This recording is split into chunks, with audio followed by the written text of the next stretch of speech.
Hey guys, it's kind of a rainy, cool and rainy New Year's Day, so Happy New Year's to you first off. Kind of a cool and rainy New Year's Day here in the Atlanta area, and I was just sitting up here at the computer going through and seeing where things are with Mark's photography spot, and we're doing fantastic. We're up to 52 subscribers, so keep them coming, guys. I'm really really liking the way things are moving here.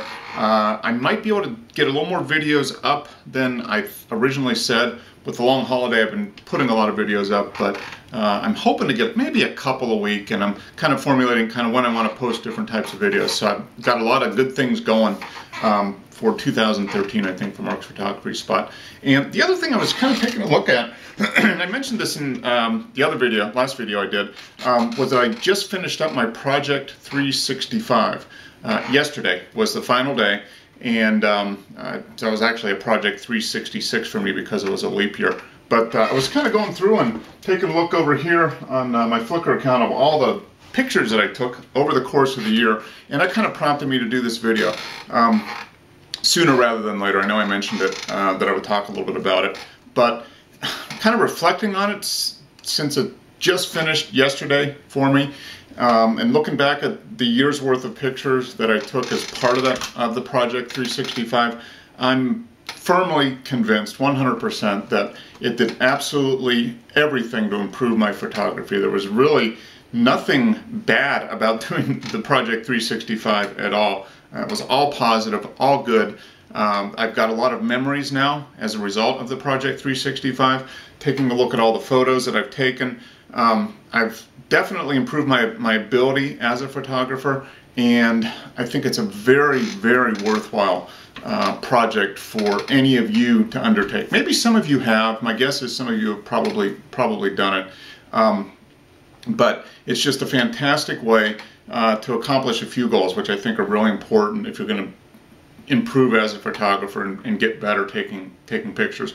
One, it forces you to get out and take at least one picture every day for an entire year. You know, so a whole year, you've got to take at least one picture. And what that makes you do is, one, keep the camera with you all the time.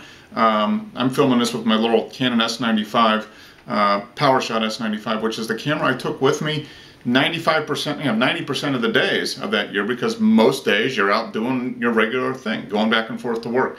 But the camera takes great photos. I had it with me. A lot of the pictures that I captured were ones that I never would have got unless I had that camera with me, going back and forth to work, at the office, whatever. So that's the main thing, is that it forces you to take a photograph every day. And as a result of doing that, you as an individual, as a photographer, start to see the world differently, and in a good way. You start to look at things in your daily life as, oh, that's great, but what kind of photo can I make of that? How can I take that scene that I'm seeing with my eyes and turn that into a photograph that's appealing?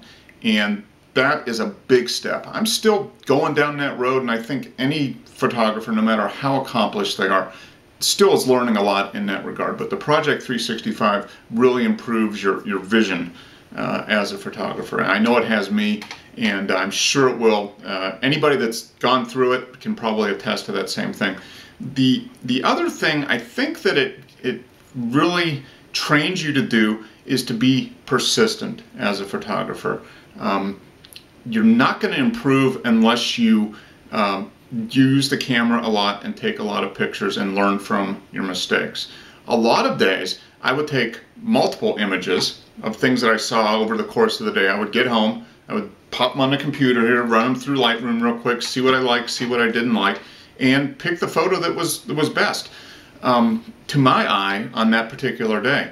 And what it forces you to do is to be critical of your own images. And nobody else has to see them. If you don't want anybody else to see your photos, they don't have to see them. But at least you can see them and be critical of your own efforts, and not in a bad way, but in a good way, which forces you to improve as a photographer. So I guess bottom line is, if you haven't done a Project 365, I would encourage you to do one. Start on whatever day you want to start, but just do it for an entire year. You can start January 15th and end on January 14th of next year, or whenever, June 1st to May 31st, whatever.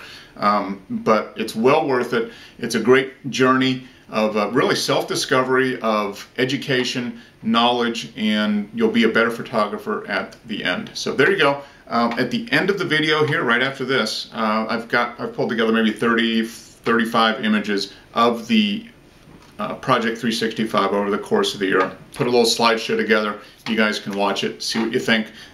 Some of them are great photographs. Others are just normal things that happened in my life, and it kind of shows the other passions in my life. My wife, my hobbies, bike riding, good food, and craft beer, as well as all the other stuff. So enjoy. I'd appreciate any comments from you guys. If you guys are into Project 365, any feedback on anything related to that, put it in the comments. And Happy New Year. We'll see you later. Happy shooting.